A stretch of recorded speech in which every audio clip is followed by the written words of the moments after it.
agama Yahudi dan Nasrani ke Jazirah Arab. Karena memang ada di zaman Nabi SAW, terutama negeri Yaman, itu ada orang-orang Arab tapi agamanya Yahudi. Begitu pula ada negara-negara Arab dan orang-orang Arab, bahkan sampai hari ini ada yang beragama Nasrani. Bagaimana bisa ini terjadi? Maka kita akan rentet insya Allah sejarahnya pada pertemuan sekarang. Dan semua ini teman-teman sekalian, sebagaimana saya jelaskan pada awal pertemuan kita sebenarnya bisa membahas langsung dari lahirnya baginda Nabi SAW. Tetapi menurut saya pribadi, terlalu banyak informasi yang hilang, yang semestinya kita ketahui sebelum lahirnya Nabi SAW, terutama keadaan Jazirah Arab itu sendiri. Kalau apa yang kita bahas, bagaimana nanti akan antum dengarkan panjang lebar cerita tentang Jazirah Arab ini, ternyata sebelum Nabi SAW ada rentetan histori yang panjang sampai lahirnya Nabi mulia ini. Dan kenapa beliau diutus di kota Mekah. Kita mulai dengan agama Yahudi, teman-teman sekalian. Yahudi sebenarnya diambil dari kata-kata Huda, di antara maknanya adalah Huda. Dan ini diambil dari perkataan Bani Israel pada saat mereka menyembah patung yang dibuat oleh Samiri, di mana Nabi Musa alaihissalam pergi ke gunung Tursina untuk menerima wahyu Taurat selama 40 hari. Ternyata Samiri ini dia membuat rekayasa, dari dia digoda oleh syaitan, membuat patung sapi dari emas lalu disuruh Bani Israel sembah. Intinya mereka sembahlah, mayoritasnya ikut-ikutan sembah. Nabi Harun alaihissalam tidak punya daya seperti Musa alaihissalam yang tegas, sehingga akhirnya Samiri berhasil tanda kutip di sini mengalahkan suara dari Nabi Harun alaihissalam, sehingga banyak kaumnya tidak mau ikut Nabi Harun dan mereka berkata, kami tunggu Musa sampai kembali aja. Waktu Musa alaihissalam balik, Nabi Musa alaihissalam menghancurkan patung itu, lalu dengan tegas menghakimi Samiri dan mengusirnya dari Bani Israel, serta mengembalikan orang-orang Israel untuk menyembah Allah Subhanahu wa ta'ala. Pada saat itu orang-orang Bani Israel sempat mengatakan, dalam Al-Quran diceritakan, a'udzubillahi minasyaitonirrajim, inna hudna ilaik, ya Allah kami kembali taubat kepadamu. Jadi sebenarnya kata-kata Yahudi diambil dari kata-kata Huda yang berarti taubat atau kembali. Asal mula kalimatnya di situ. Kemudian menjadilah sebuah predikat yang memang Allah sendiri sebutkan istilah ini untuk mereka. Semua pengikut Musa sampai hari kiamat yang tidak mau lagi meyakini ada Nabi setelah Musa, namanya Yahudi. Nanti juga akan ada penjelasan tentang Nasrani. Kalau Nasrani diambil dari kata-kata Nasara, Nasara yansuru, Ansarun, dan Nasara yang berarti penolong.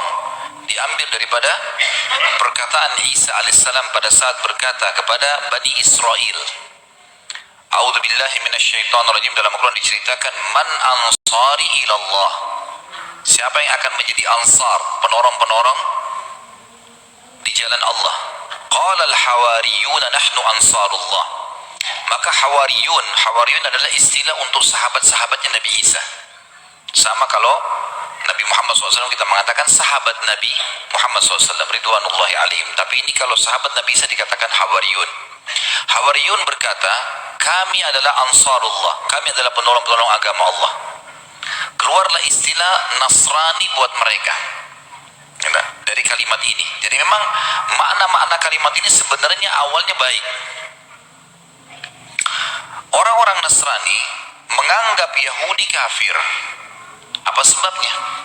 Karena Yahudi walaupun beriman kepada Allah, agama profetis, agama samawiyah, dan yakin semua nabi sebelum Musa alaihissalam ada, Hud, Saleh, Shu'aib, Lut, Ibrahim, Nuh, semuanya oleh orang-orang Yahudi diyakini.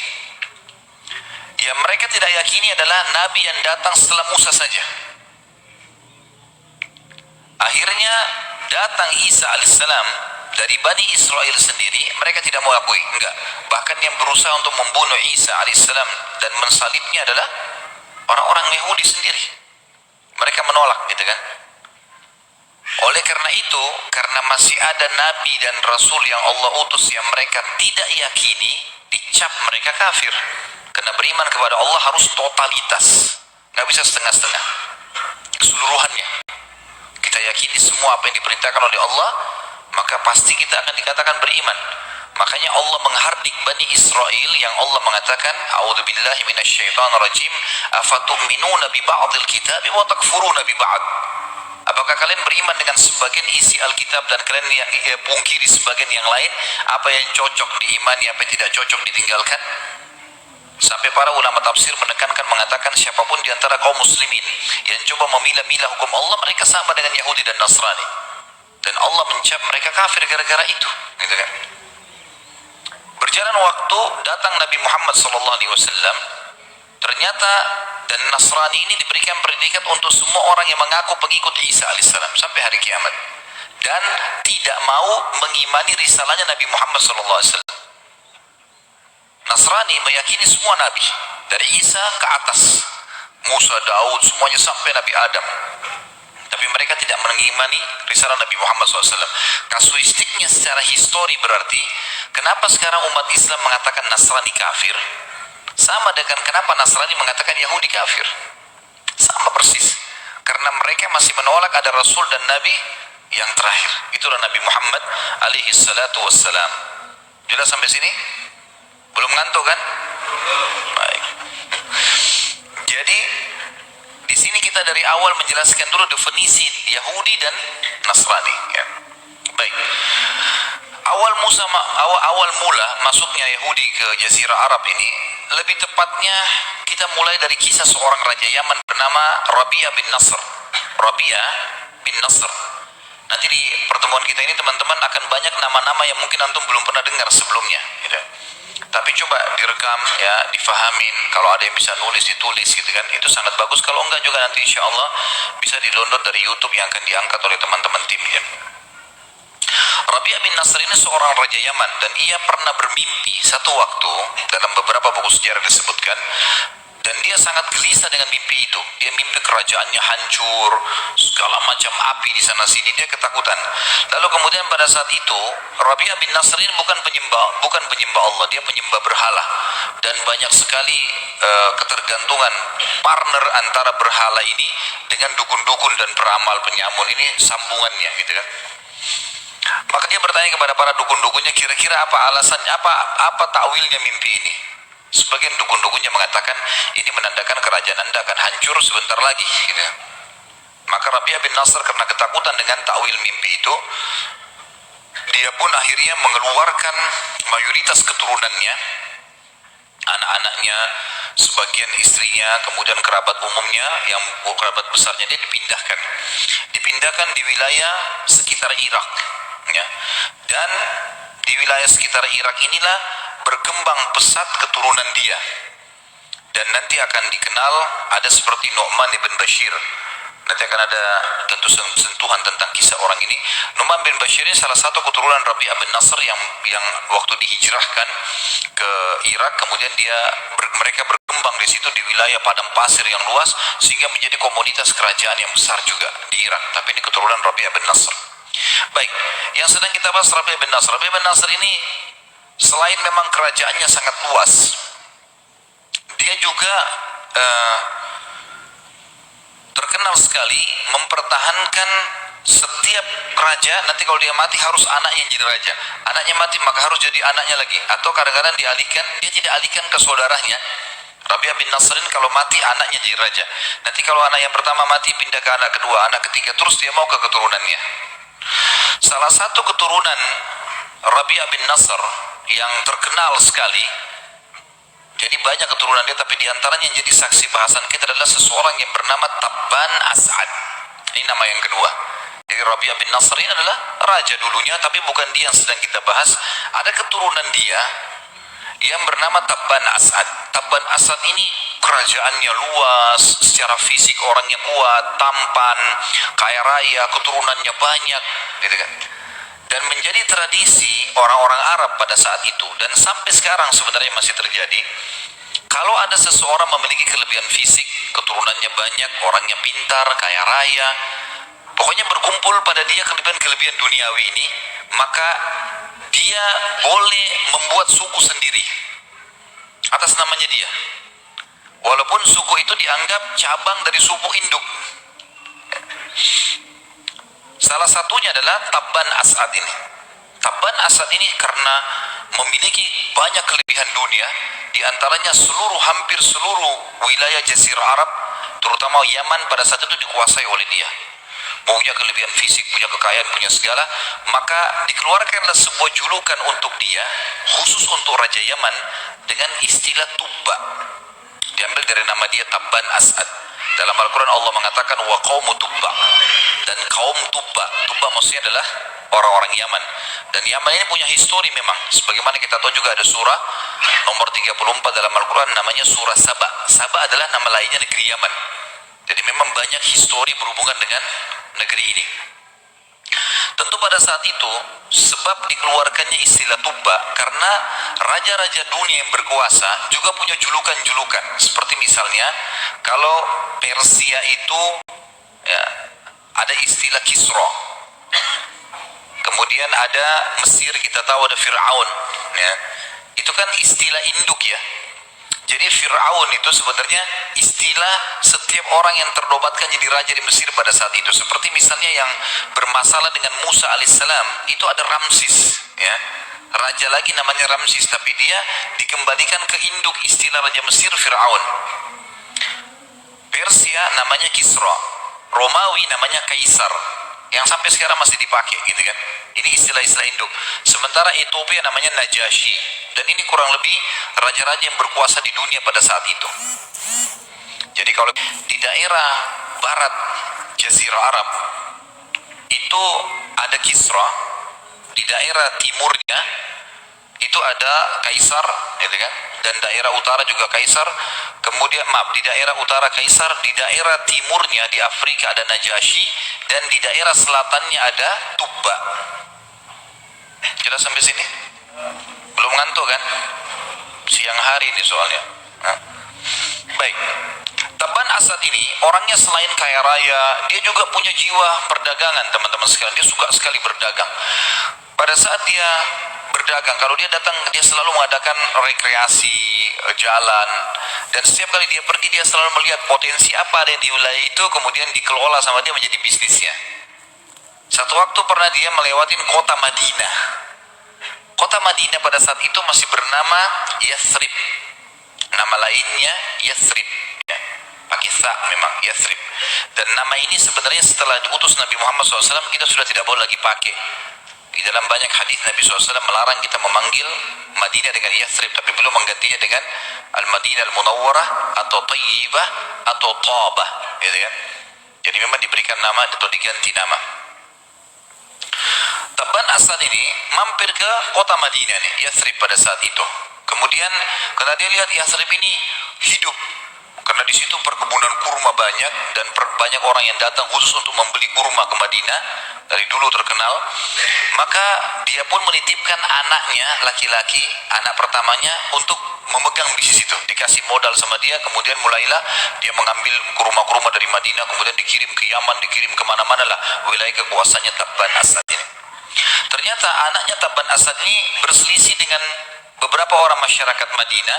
Akhirnya cekcok, ribut, terbunuh anaknya Tabban As'ad. Perang, berantem, mati. Tabban As'ad ini waktu sampai berita kepadanya, walaupun pada saat itu tidak ada informasi kayak kita sekarang ya, sulit sekali untuk mendapatkan informasi kecuali sebulan, 2 minggu, 3 minggu, karena jauh. Orang harus menunggangi kuda atau kebetulan ada kafilah yang jalan ke sana baru dapat informasi. Sampai ke berita Tabban As'ad ini anaknya mati 3 pekan atau sebulan setelah kejadian terbunuhnya anaknya. Maka dia membentuk pasukan besar dari Yaman ingin menghancurkan kota Madinah. Keluarlah dia dengan pasukan besarnya, kepung Madinah. Madinah waktu itu punya benteng. Sampai di zaman Nabi SAW memang sudah punya benteng itu, tembok yang tinggi, ada pintu gerbangnya. Maka pada saat itu teman-teman sekalian dikepunglah Madinah. Kemudian terjadi peperangan. Ada hal yang membuat Tabban As'ad kagum dengan penduduk Madinah, yaitu kalau pagi hari sampai siang sampai menjelang sore mereka perang, saling memanah, saling duel, segala macam, terjadi peperangan lah. Tapi kalau malam hari penduduk Madinah mengirim makanan untuk pasukan Tabban As'ad. karena tergeram dengan karamnya, dermawannya. Perangnya perang, tapi malam hari enggak dikirimin, ditawarkan untuk diobatin orang-orang yang luka di antara mereka. Belum pernah Taban Asad menemukan musuh seperti ini. Tapi dia tetap ingin membalas dendam. Di kota Madinah teman-teman sekalian, pada saat itu setengah kota Madinah orang Yahudi. Setengah kota Madinah orang Yahudi, setengahnya lagi orang asli Madinah. Orang-orang yang memiliki atau kembali kedua induk suku Arab namanya Aus dan Khazraj. Nanti dua suku ini Aus dan Khazraj di zaman Nabi SAW namanya Ansar. Namanya Ansar. Mereka masuk Islam. Jadi terbagi dua Madinah, setengahnya Yahudi, setengahnya dua suku Arab ini. Orang-orang Yahudi supaya merasa aman, maka mereka membuat Aus dan Khazraj ini perang terus. Jadi untuk ribut, terjadi fitnah, dibiayai yang ini, dibiayai yang itu. Jadi terus ribut nih dua suku ini, agar orang Yahudi selalu aman. Seperti itu yang sekarang juga Yahudi lakukan di dunia, gitu kan. Dia bagaimana ngacoin negara-negara Muslim ini saling ribut segala macam, nanti dia supaya aman gitu. Ya, seperti itulah. Dan orang-orang Yahudi datang ke kota Madinah teman-teman sekalian karena mereka mendapatkan dalam kitab Taurat kalau Nabi terakhir nanti itu akan keluar di kota hijrah, yang kota itu memiliki ciri khas. Dalam Taurat disebutkan dan sekarang juga ada di sebuah kota, yang kota itu dipenuhi dengan pohon-pohon kurma dan sumber penghasilan utamanya kurma, serta dihimpit dengan dua batu hitam yang luas. Kalau di Madinah sekarang dikenal dengan Harra Syarqiyah dan Harra Gharbiyah, wilayah timur dan wilayah barat. Ya, kalau teman-teman lagi umrah bisa minta kepada guide-nya, saya mau lihat Harra Syarqiyah dan Harra Gharbiyah. Jadi kalau meja ini kita ibaratkan kota Madinah, di timur dan di baratnya itu teman-teman sekalian ada batu-batu hitam yang tajam. Saking panasnya cuaca, itu sampai panas batu-batu itu. Dan Madinah pada zaman itu mustahil diserang dari dua sisi ini. Wilayah utaranya Madinah itu penuh dengan pohon-pohon kurma. Di daerah Uhud, ya, Gunung Uhud ke atas itu penuh dengan pohon-pohon kurma, gitu ya.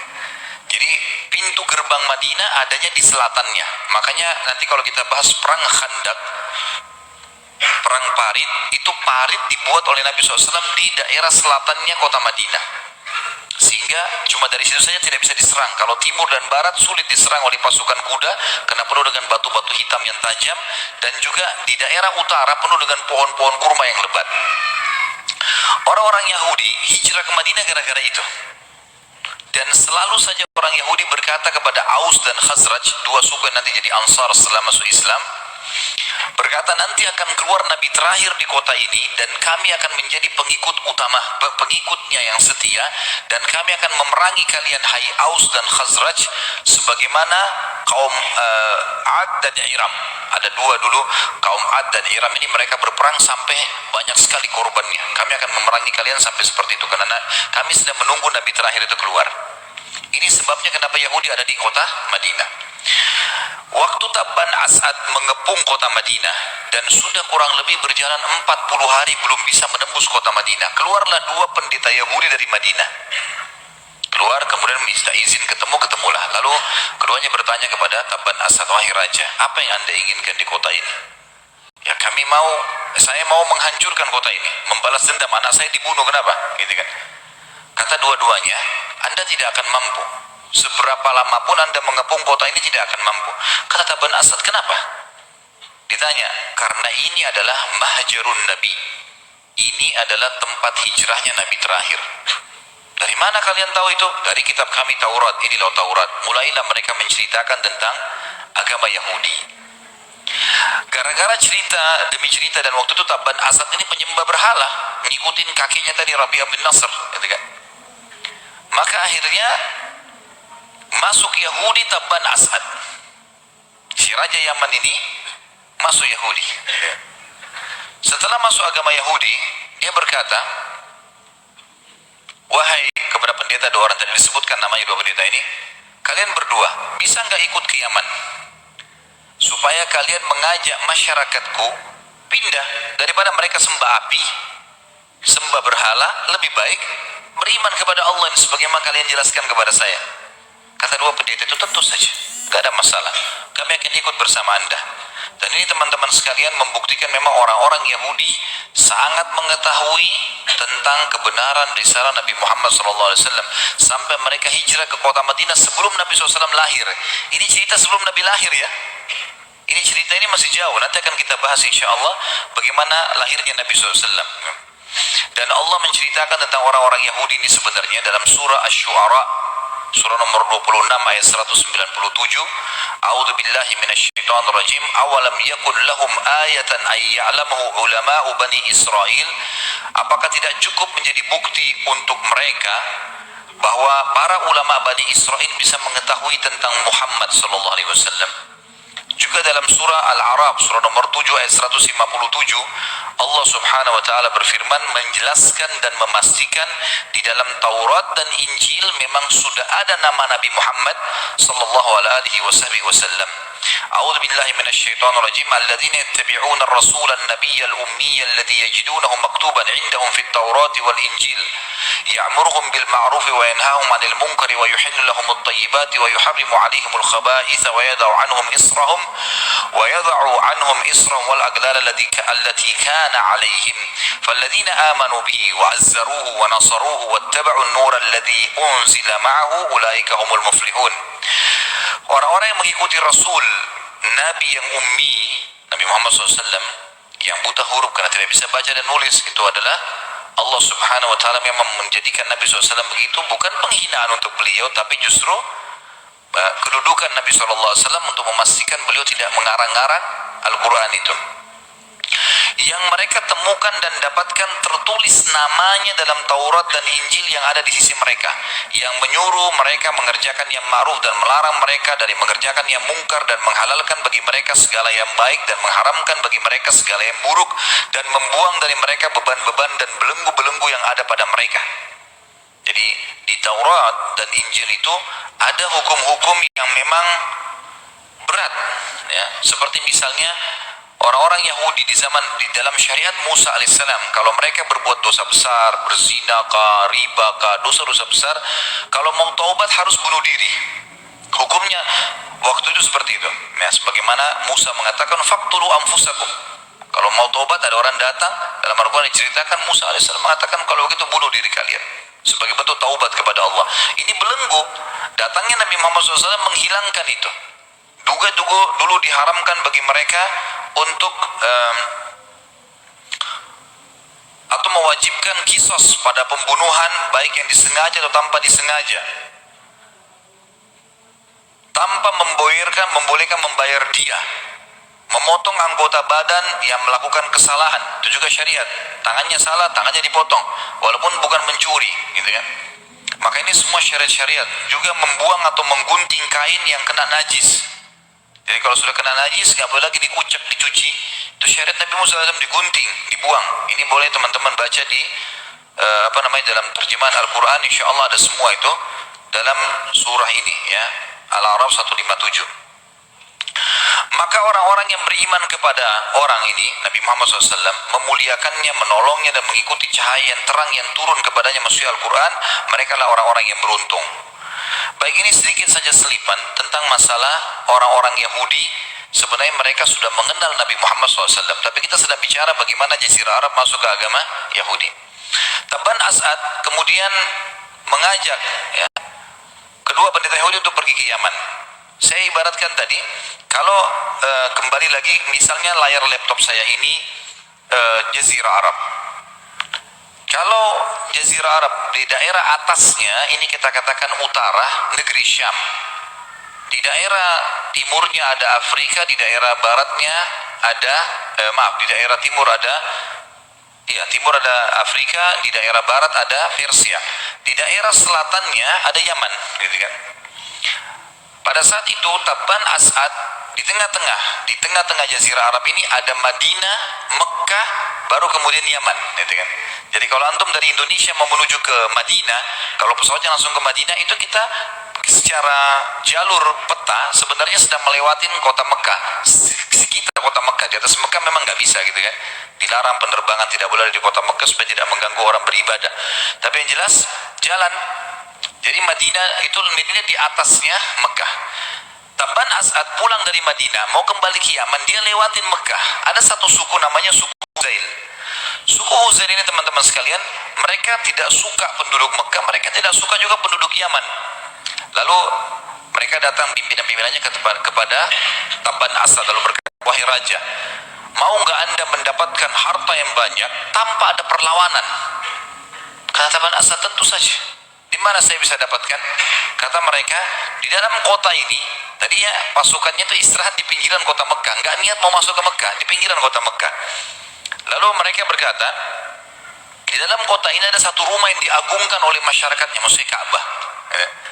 Dan di dalam Ka'bah itu, di dalam tempat itu ada banyak emas. Memang pada zaman itu teman-teman sekalian, saking orang-orang menghormati Ka'bah itu sampai mereka banyak menanam emas di situ. Dikali, ditanam, ditaruh di sekitarnya, ditaruh di dalamnya, dan itu kalau sudah ditaruh di Ka'bah tidak boleh ada yang ambil, dianggap itu adalah sesuatu yang sudah diberikan untuk Ka'bah. Maka Taban As'ad mengatakan tentu saja. Lalu kemudian dia kirim beberapa mata-mata keliling Mekah. Memang Mekah ini kota yang kecil, memang di situ ada rumah yang betul ditawafin, dilihat, dimuliakan oleh orang, dan memang kelihatan banyak emas-emas gitu. Maka setelah melihat keadaan kota, kayaknya nggak ada pasukan besarnya nih. Taban As'ad tiba-tiba menyuruh pasukannya, siap semua, kita serang kota ini, ambil nih hartanya semua. Karena dia tadinya penyembah api, penyembah berhala. Dia nggak tahu tuh Ka'bah apa, dia nggak tahu kota Mekah ini. Begitu pasukan sudah siap semua, dua pendeta Yahudi ini lihat, pikirnya mau jalan ke Yaman, tapi kok pada siapin pedang, pada siapin busur panah, beda, bukan seperti orang mau pulang, tapi orang kayak mau berperang. Mereka tanya kepada Taban As'ad, ada apa? Dia bilang, saya mau masuk ke kota ini. Di kota ini informasinya ada sebuah rumah yang dikultuskan oleh masyarakat, dan di sana ada banyak emas, saya mau ambil, saya mau rebut. Kata dua pendeta Yahudi ini, demi Allah, sesungguhnya anda telah ditipu oleh suku Huzail. Yang menyampaikan kepada anda ini siapa? Suku Huzail bukan? Iya, suku Huzail. Suku Huzail tinggal di dekat kota Mekah. Suku Huzail itu tidak suka sama penduduk Mekah, tidak suka sama penduduk Yaman. Mereka tidak suka anda. Kami demi Allah tidak tahu ada rumah Allah di muka bumi. Ini pernyataan orang Yahudi ya. Kami demi Allah tidak tahu ada rumah Allah di muka bumi kecuali ini.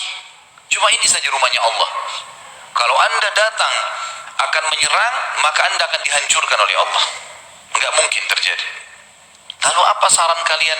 Saran kami, anda masuk, anda tawaf di situ, kemudian agungkan dia.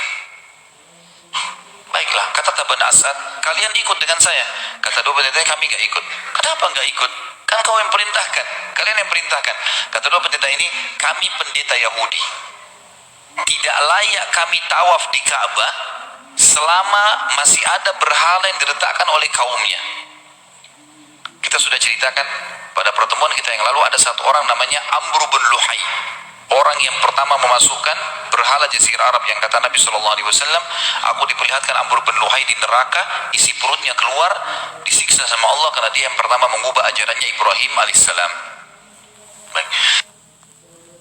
Itu ada berhala-berhala, maka anda saja yang masuk. Dan ini pengakuan yang lain secara histori. Orang-orang Yahudi tahu kalau Ka'bah rumahnya Allah, dan tahu kalau sembah berhala itu nggak boleh, gitu kan. Baik, masuklah Taban As'ad teman-teman sekalian. Kemudian dia lakukan apa yang diperintahkan. Dia tawaf, gitu kan. Kemudian dia berbagi-bagi, dia bersedekah di kota itu. Setelah itu teman-teman sekalian, dia tertidur. Setelah tawaf dia tertidur. Kemudian Taban As'ad mimpi pada saat itu. Dia mimpi kalau dia meletakkan kain pada Ka'bah, yang kita namakan sekarang kiswah, gitu kan. Jadi awal histori kiswah dari manusia ini, dari Taban As'ad ini. Dulunya cuma batu saja. Taban As'ad bangun, lalu dia, karena dia raja, orang-orang Mekah juga tahu kalau dia ini raja Yaman. Kemudian dia menyumbanglah, dibuat kain yang bagus, dikemaslah Ka'bah itu. Dia ingin di Mekah sekitar 3 hari. Hari kedua dia mimpi lagi, dia memberikan kain yang lebih bagus. Maka disuruh sama dia buat kain yang lebih bagus. Pada saat itu kain terbagus dari Yaman, kain katun. Dibuatlah kain katun menjadi kiswahnya Ka'bah yang didouble. Kemarin kainnya biasa, sekarang kain yang lebih bagus gitu. Setelah itu kemudian dia meninggalkan kota Mekah.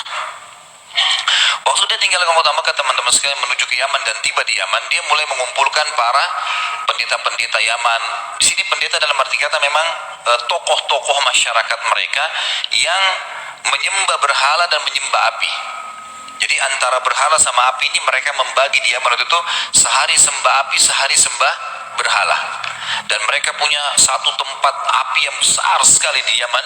Pada saat itu digambarkan kalau apinya, kalau pintunya dibuka di dalam ruangan itu ada api, kalau dibuka apinya tuh nyembur keluar sampai sangat jauh, gitu kan. Setiap hari mereka selalu membakarnya ya terus gitu. Menambah bahan bakar, maksudnya dari kayu-kayu, dari batu dan seterusnya.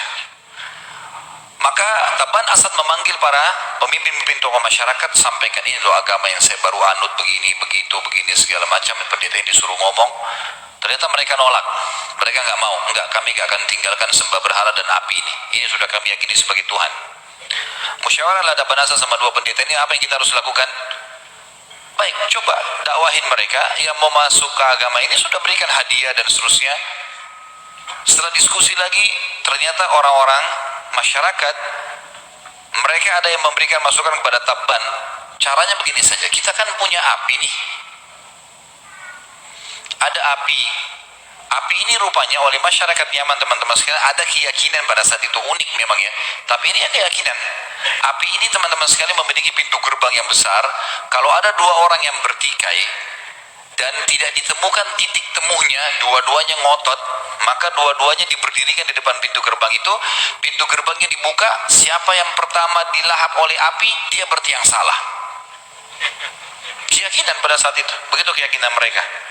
Maka sebagian masyarakat bilang begini saja, Raja Tabban Asad, sekarang berdirikan pendeta Anda ini, orang Yahudi ini, dengan orang-orang ini, ya, pimpinan-pimpinan kami di depan api.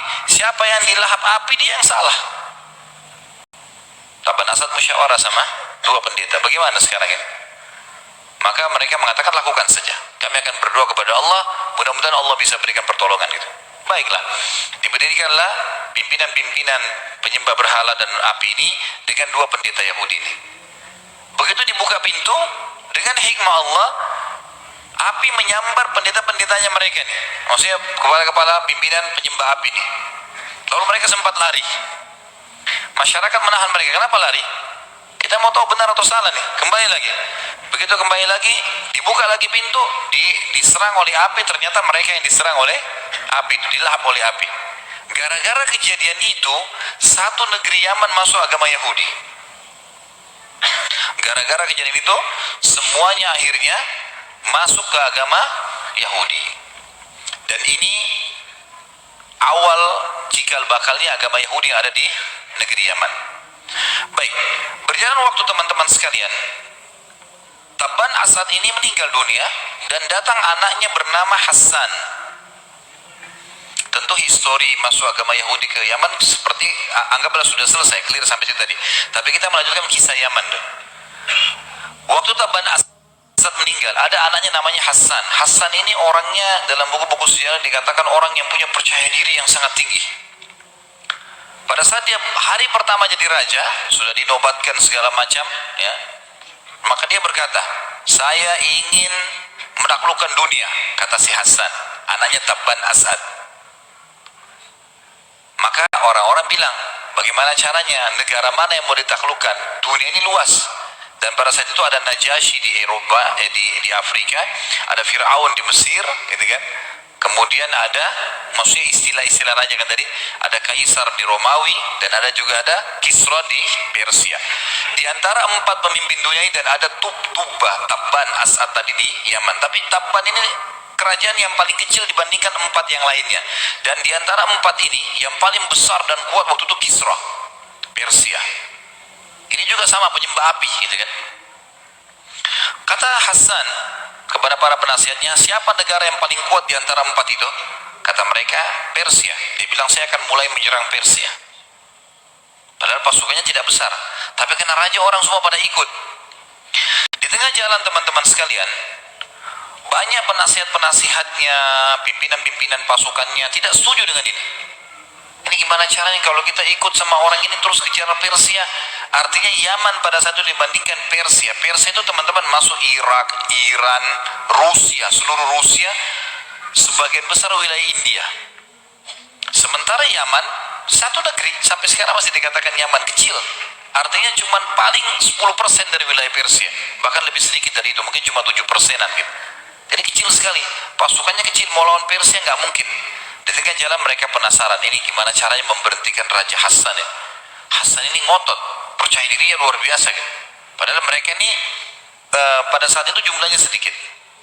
Ini bukan karena mau menyebarkan agama Yahudi ya, bukan karena dia mau sebarin agama, bukan. Memang cuma mau luaskan wilayah saja, nggak bawa-bawa nama agama nih. Maka beberapa penasihat berbicara dengan adiknya Hassan bernama Amr. Ya. Amr ini didatangi oleh beberapa penasihat mengatakan, wahai Amr, bicaralah sama saudaramu ini.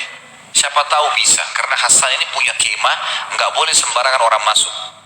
Penasihat-penasihatnya pun kalau mau masuk dicek semua badannya, dikeluarin semua senjata-senjatanya, baru boleh masuk. Kecuali Amr. Amr ini boleh keluar masuk karena adik kandungnya dan dipercaya oleh si Hassan. Masuklah Amr, dinasihatinlah kakaknya, nggak mau tahu, nggak usah ikut campur, ini urusan saya. Lapor kepada para penasihat, ini gimana nih, kata kakak saya begini. Baik Amr, kalau kamu mau, bunuh kakakmu itu. Hassan ini bunuh. Kalau kamu bunuh, kami nobatkan kamu menjadi raja setelahnya. Rupanya Amr ini mau, karena dia tamak. Otomatis nggak usah tunggu kakaknya mati baru jadi raja, sekarang bunuh selesai. Maka dia masuk ke kemah kakaknya. Setelah dia merasa di waktu-waktu seperti malam, waktu aman, dia membunuh kakaknya.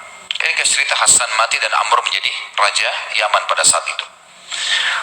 Amr ini setelah membunuh kakaknya, teman-teman sekalian, ini historinya begitu ya. Setelah membunuh kakaknya, dia merasa gelisah, nggak bisa tidur, bingung dia. Ada masalah apa sebenarnya? Sampai berobat sana sini nggak bisa sembuh. Dan dia merasakan siksa ini berbulan-bulan. Terakhir dia musyawarah dengan beberapa pemimpin-pemimpin, gitu kan?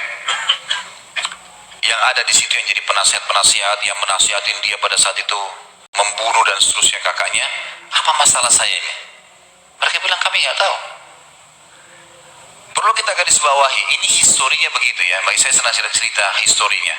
Waktu dia mau membunuh Hassan, banyak penasihat yang menyetujui itu kecuali satu orang. Ada satu orang namanya Dzur'ain. Dzur'ain ini nggak setuju. Dia bilang, hai Amr, jangan bunuh kakakmu. Tidak ada orang yang bunuh saudaranya kecuali akan sumpek seumur hidupnya. Nggak bisa. Dia bilang enggak, tapi saya mau jadi raja. Maka Dzur'ain sempat meninggalkan satu kertas dari kulit surat. Dia bilang, peganglah ini, satu waktu kalau dibutuhkan tolong baca di hadapan saya. Kata Amr, baiklah. Mereka cerita dibunuh sama dia kakaknya tadi jadi raja. Sumpek berbulan-bulan, ada tidak bisa tidur, nggak bisa makan. Akhirnya dia musyawarah dengan beberapa orang yang lain selain penasihat-penasihatnya. Mereka bilang, hai Amr, Raja Amr, kalau anda mau hilang dari penyakit ini, caranya cuma satu. Anda harus membunuh semua orang yang menasihatin anda dulu membunuh kakak. Ini historinya begitu, gitu kan? Amr tiba-tiba setuju, baiklah, tangkap semua itu. Penasihat-penasihatnya dikumpul semua, banyak puluhan orang, bunuh semuanya. Setelah mati semua tinggal Dzur'ain. Dzur'ain tadi yang ninggalin kertas, itu salah satu penasihat yang meninggalin surat. Waktu datang mau dibunuh, dia bilang, sebentar, jangan bunuh saya dulu. Saya titipkan surat di tangan anda pada saat anda membunuh kakak anda Hassan. Coba buka, dibuka. Ternyata di dalamnya ada pepatah bahasa Arab memang yang kurang lebih. Dzur'ain mengatakan, alaman yashtari saharan binaumin as-sa'idu huwa man yabitu, ya. Fa amma ahlul Yaman fa khabat wa khanat, ya. Fa ma'dziratul ilahi li Dzur'ain. Jadi kurang lebih artinya gini. Dia bilang, banyak orang yang melakukan perbuatan seperti kamu, membunuh orang yang sebenarnya tidak layak untuk dibunuh, sehingga akhirnya dia jadi susah untuk tidur.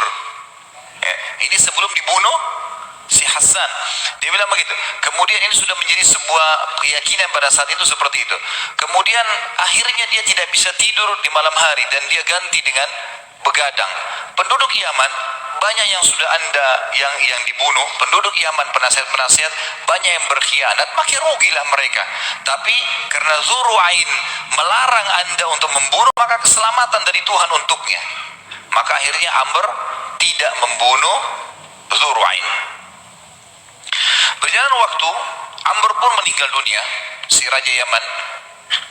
Maka anak-anak Rabi'ah bin Nasr, kembali kepada manusia yang pertama tadi. Rabi'ah bin Nasr ini yang pertama, kemudian ada anak Taban Asad, kemudian Taban Asad punya anak Hasan, Hasan dibunuh oleh adiknya Amr, kemudian Amr meninggal. Waktu Amr meninggal, anak-anak Rabi'ah bin Nasr, anak-anak kerajaan ini semua berselisih pada saat itu. Ribut nih, ya kan? Satu sama yang lain ribut, memperebutkan kerajaan. Sementara politik Yaman kacau pada saat itu, maka ada satu orang perampok jalanan. Dia memang kerjanya sama pasukannya berapa ratus orang, selalu cuma menghadang kafilah lewat, dirampas, menyerang satu kampung, diambil, begitu-gitulah kerjanya. Namanya Khunai'ah Dzi Shanatiq. Khunai'ah ini, teman-teman sekalian, dia menunggangi keadaan politik Yaman yang pada saat itu lagi kacau. Kemudian dia menyerang istana, lalu merebut istana dari keluarga Rabi'ah bin Nasr. Akhirnya si orang ini menjadi raja tiba-tiba di Yaman. Namanya Khunai'ah. Khunai'ah ini orang yang buruk, suka mengambil istrinya orang lain, suka menyita, macam-macam menyiksa. Akhirnya keadaan Yaman sangat memprihatinkan. Tentu kisahnya cukup panjang di sini teman-teman sekalian, berhubungan dengan masalah apa saja yang berhubungan dengan kejadian pada saat Khunai'ah ini, tapi saya tidak perlu bahas itu karena dia orangnya buruk, dia buruk akhlaknya. Kalau historinya panjang, mengambil haknya orang, menindas, memukul, membunuh orang yang tidak sejalan dan seterusnya. Akhirnya karena kondisi Yaman pada saat itu tidak nyaman, kurang lebih berjalan sekitar 2 tahun kepemimpinannya, ada satu turunan Rabi'ah bin Nasr namanya Dzunuwas. Dzunuwas ini dia yang naik ke istana malam hari, kemudian dia mengambil pisau dan dia membunuh si Khunai'ah. Waktu Khunai'ah mati, si perampok jalanan yang merebut tiba-tiba kerajaan tadi, maka Dzunuwas menjadi raja. Kembali lagi kerajaan kepada anaknya Rabi'ah bin Nasr. Kurang lebih ini sampai di sini kisah tentang masuknya Yahudi ke Jazirah Arab dan sedikit rentetan tentang keadaan Yaman. Pegangi nama sekarang Dzunuwas. Siapa Dzunuwas tadi nih? Hah? Salah satu keturunan Rabi'ah bin Nasr yang membunuh Khunai'ah. Jelas sampai sini ya? Hah? Gak ada suara, senyap. Baiklah. Kita sekarang masuk teman-teman sekalian, masuknya Nasrani ke Jazirah Arab. Sejarahnya bersambung ya. Cuman saya buatkan subjudul. Baik, pada saat itu teman-teman sekalian, Dzunuwas menjadi Raja Yaman. Pegangin dulu ini ya. Ini sudah nanti jadi inti bahasan kita ini. Sekarang kita bercerita tentang Nasrani bagaimana masuk ke Jazirah Arab. Di salah satu Jazirah Arab, di sudut, bukan Jazirah Arab sebenarnya, lebih tepatnya sebenarnya di negeri Syam, negeri Kaisar Romawi, memang Nasrani kan. Ada satu pendeta dalam beberapa buku sejarah disebutkan namanya Finion. Finion ini berangkat dari negeri Syam. Dia dengar di Yaman ini dikuasai oleh orang-orang Yahudi. Dan orang-orang Yahudi adalah orang yang lebih pantas untuk menganut Nasrani pada saat itu, karena mereka sudah tahu, mereka sudah punya kitab Taurat. Dia mau niatnya ke Yaman untuk berdakwah, dia mau dakwakan agama Nasrani ini. Tapi rupanya waktu dia ikut dari negeri Syam, utara Jazirah Arab, mau menuju ke Yaman, selatan Jazirah Arab, di tengah jalan kafilah yang dia sedang jalan sama-sama itu diserang oleh perampok, sehingga membuat si Femion ini ditawan, lalu dijadikan budak, diperjualbelikan di Afrika. Waktu dia menjadi ditawan teman-teman sekalian, dan dia masuk di wilayah Najran. Najran wilayah yang waktu itu penyembah pohon. Femion ini menjadi budak di salah satu tuannya, dan tuannya sering kagum lihat dia. Karena disebutkan dalam buku sejarah, beberapa buku sejarah, dia ini punya karamah, kelebihan. Dan itu ada bab sendiri masalah karamah aulia ya. Ada memang dalam pemahaman Sunnah wal Jamaah, ada orang-orang yang sangat soleh, maka mereka diberikan karamah, karamah kelebihan yang diberikan untuk orang-orang saleh. Seperti misalnya Abu Darda dan Salman Al-Farisi radhiyallahu anhum, itu pernah mendengar tasbihnya makanan yang mereka makan, gitu kan. Usaid bin Khudair radhiyallahu anhu pernah melihat malaikat yang datang mendengarkan Qur'annya, gitu kan, bacaan Qur'annya, dan banyak sekali kisah-kisah sahabat seperti itu.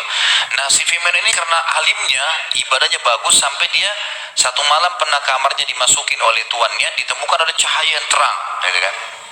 Maka mulailah bertanya si pimpinan ketuanya, bertanya sama dia, "Hai, agamamu apa, Firman? Apa yang kau lakukan sampai gelap? Zaman dulu orang pakai api saja dari minyak, tidak bisa terang. Ini cahaya yang sangat terang." Dicerangkanlah sama dia agama Nasrani, sambil dia mengajak tuannya untuk menganut agama Nasrani. Tapi rupanya tuannya bilang, "Enggak, saya enggak mau."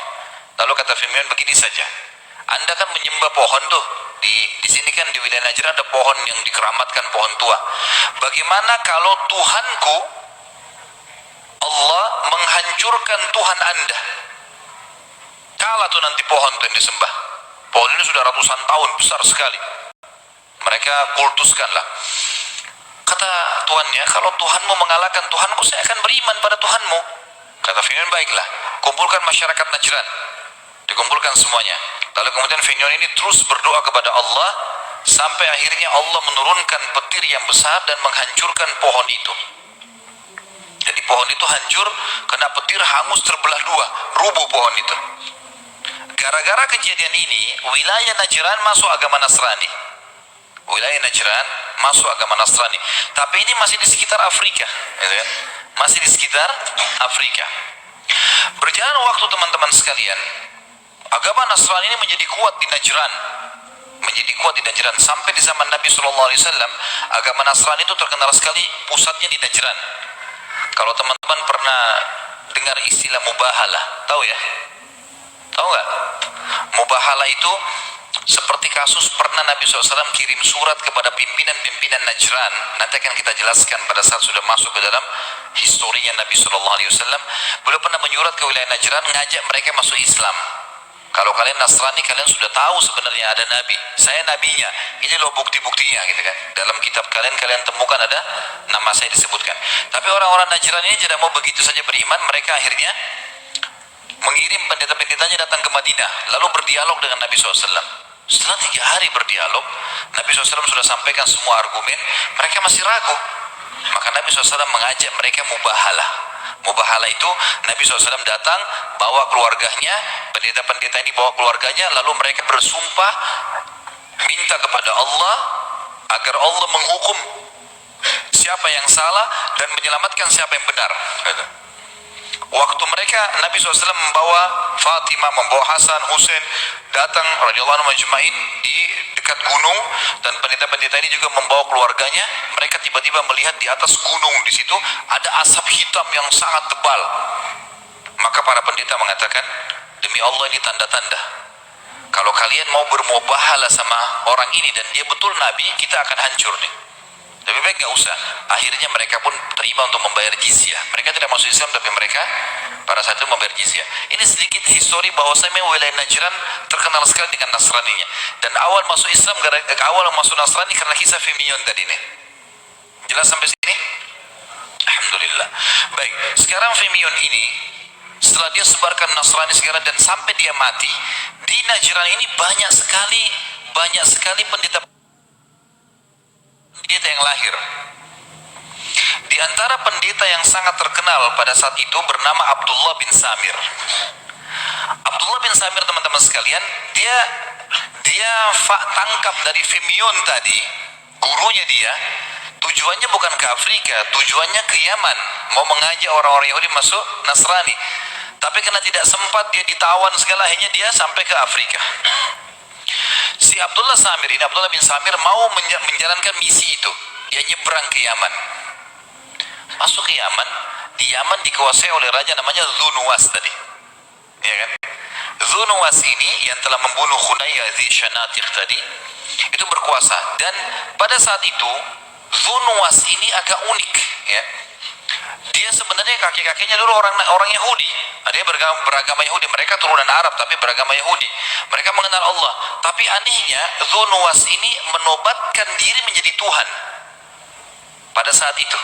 Dia menobatkan diri menjadi Tuhan, Dzu Nuwas, ngaku Tuhan. Sehingga agama Yahudi pelan-pelan sudah tertepis dari Yaman. Dan dia memang memberikan hadiah kalau orang mengaku dia sebagai Tuhan, dan memang orang-orang ngakuin dia. Dzu Nuwas diakuin sebagai Tuhan.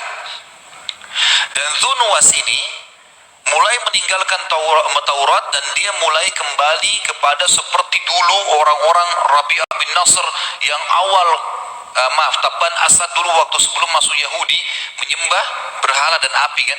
Kembali ke situ dia. Kemudian dia mengembalikan semua tradisi kerajaan Yaman dulu, meninggalkan agama Yahudi. Dia ngaku Tuhan, sembah berhala, sembah api, dan dia memilih satu orang penyihir yang sangat kuat untuk membantu dia. Jadi Dzu Nuwas akhirnya hidupnya seperti itu. Abdullah bin Samir masuk ke Yaman, mau mendakwakan. Dia lihat ini bukan lagi Yahudi nih. Ini mayoritasnya sudah pindah, sudah sembah Tuhan, rajanya sebagai Tuhan. Dan orang-orang Yahudi pun yang masih berpegang pada agama Yahudi oleh Dzu Nuwas disiksa. Maka Abdullah bin Samir pikir tidak usahlah. Dia tinggal di salah satu wilayah terpencil di Yaman. Di atas gunung ada gua, dia tinggal di situ. Ada beberapa riwayat yang menjelaskan kalau Abdullah bin Samir ini sebenarnya masuk ke Yaman, tapi ini histori saya tidak temukan secara jelas dalam buku-buku sejarah, cuma disebutkan dalam beberapa referensi saja ya. Kalau Abdullah bin Samir ini telah masuk ke Yaman sebelum Dzu Nuwas, ayahnya Dzu Nuwas jadi raja, dianya masuk ke sana, kemudian dia menjadi penasehat. Tapi setelah mati ayahnya Dzu Nuwas, Dzu Nuwas jadi raja, Dzu Nuwas mengaku Tuhan, lalu Abdullah bin Samir diusir oleh Dzu Nuwas, seperti itu. Tapi saya tidak ceritakan kisah itu supaya tidak bertumpah tindih. Intinya seperti yang saya bilang, Abdullah bin Samir sembunyi di gunung karena dia tadinya mau mendakwai orang-orang Yahudi, ternyata sudah pindah agama. Mereka menyembah Tuhannya, rajanya pada saat itu. Abdullah bin Samir, teman-teman sekalian, waktu dia lagi tinggal di gua itu, dia berusaha mencuri waktu kapan bisa keluar, tapi sulit. Intinya sulit. Si Raja Dzu Nuwas punya penyihir yang penyihirnya sangat kuat dan membantu dia untuk menguasai Yaman pada saat itu. Sudah mulai tua, berjalan waktu, sudah berumur. Lalu dia bilang kepada Dzu Nuwas, wahai Raja, umur saya sudah pendek ini, saya katanya mau mati. Sekarang coba datangkan kepada saya anak-anak muda pilihan dari Yaman, yang anak-anak muda Yaman ini bisa menggantikan saya sebagai penyihir, sehingga kalau saya mati setiap saat, dia bisa menggantikan posisi saya, bisa mendampingi Anda. Dibuatlah sayembara di Yaman besar-besaran. Buat sayembara besar-besaran di Yaman, bagaimana supaya datang anak-anak muda yang cerdas, yang siap belajar sihir. Seperti itulah. Berjalan waktu, teman-teman, sayembara berjalan, ya. Sayembara mulai berjalan dan datanglah beberapa anak muda yang lolos. Ada seseorang bernama Waddah. Waddah ini anak muda yang cerdas. Dia akhirnya lolos, satu-satunya yang lolos untuk belajar sihir. Antara rumah dia, si Waddah ini, dengan rumahnya penyihir, setiap hari dia datang belajar, dikasih emas oleh Dzu Nuwas. Pokoknya dia cuma belajar. Dia melewatin guanya Abdullah bin Samir. Dia melewatin guanya si pendeta Nasrani. Dia sempat lewat, dia masuk, dia dengar ada suara, dia masuk. Kemudian dia kenalan sama Abdullah bin Samir, lalu kemudian dia mulai belajar juga agama Nasrani, tentang Allah, tentang Nabi Isa dan seterusnya. Sambil dia belajar sihir, anak ini sambil dia belajar sihir, bolak-balik. Satu waktu ilmu sihirnya sudah sampai pada puncaknya, juga memahami Injil juga sudah sampai pada puncaknya. Anak muda ini, si Waddah, kemudian keluar, pulang dari belajar sihir, dia menuju ke rumahnya. Di tengah jalan dia temukan ternyata ada hewan yang menahan masyarakat. Waktu itu kebetulan jalan-jalan di antara lereng gunung setapak, tempatnya penyihir di atas gunung, turun ke bawah ke kota harus lewat lereng gunung. Di situ ada hewan, tapi nggak disebutkan, cuma dalam hadis Bukhari disebutkan dabbah. Hewan ini menahan jalan. Lalu anak muda ini mulai berpikir, orang-orang mulai berbicara, ini ada anak muridnya si penyihir nih, tolong bantu kami nggak bisa, hewan ini dorong nggak bisa, pindahin nggak bisa, karena jalan setapak kecil, entah dari mana hewan itu datang, dan hewan ini juga kayak ketakutan kalau dia bergerak salah dia akan jatuh ke jurang hewan itu. Maka pada saat itu Waddah berkata, hari ini saya akan buktikan apakah ajarannya Abdullah bin Samir yang benar atau ajarannya si penyihir. Dia pun mengambil batu kecil, lalu dia mengatakan, ya Allah, buktikanlah kebenaran agamamu kalau ini benar. Lalu dia membaca Bismillahi Allahu Akbar, dilempar batu kecil itu, ya. Dalam sebagian athar disebutkan batu itu sangat kecil, tapi terlihat oleh orang-orang yang ada di sekitar dia. Lalu dia mengatakan Bismillahi Allahu Akbar, dilempar ke hewan itu mati, kemudian jatuh ke dalam jurang. Orang-orang pun akhirnya berkata, hebat sihirnya. Maka Waddah mengatakan ini bukan sihir. Lalu mulailah si Waddah ini membongkar kedoknya si penyihir. Sungguh sihir itu bohong, kalian ditipu selama ini. Saya sudah belajar, semua itu cuma penampakan. Karena si Waddah kalau belajar sama penyihir, emang penyihir selalu bilang, hai Waddah, kalau kita mau kau menjadi pengganti saya dan kau akan kaya raya, semua kebutuhanmu akan terpenuhi. Kalau saya mati kau jadi penasehatnya raja. Syaratnya satu, takutin manusia. Itu saja. Jadi ilmu sihir semua isinya takut-takutin, gitu kan? Pakai tengkorak lah, tempat yang gelap lah, segala macam lah. Ya. Apa sajalah, merubah wujud dari kecil menjadi besar, tidak bergerak menjadi bergerak, semuanya itu adalah alam sihir. Maka Waddah ini sangat tahu ilmu sihir. Kalau ini semua dusta. Mulailah Waddah ini mendakwakan agama Nasrani di wilayah Yaman. Maka mulailah terdakwakan teman-teman sekalian pada saat itu agama Nasrani, dan mulailah si penyihir ini melapor kepada raja. Ini Waddah nggak pernah datang nih, sudah berhari-hari nggak pernah datang belajar sihir. Kemana dia? Raja suruh cari. Begitu dicari, para prajurit kembali mengatakan, wahai raja, ini Dzunwas, hai Raja Dzunwas, ini Waddah ini sekarang mendakwakan kalau anda ini bukan Tuhan, penyihir ini dusta, dan dia membawa ajaran baru, agama baru, beriman kepada Allah. Lalu mulai prajurit ini menyampaikan apa yang disampaikan oleh si Waddah. Maka penyihir kaget, si Dzunwas kaget, tangkap, cari tahu. Begitu ditangkap, dibawalah ke istana. Lalu mulailah bertanya si raja. Pertama si penyihir dulu, dia marah mengatakan, hai Waddah, apa kau berani menantang saya? Kenapa kau begini? Kata Waddah, saya bukan menantang, tapi kamu menipu orang. Kamu sendiri mengajarkan kepada saya untuk menanamkan rasa takut, mendustai orang dan seterusnya. Itu tidak benar.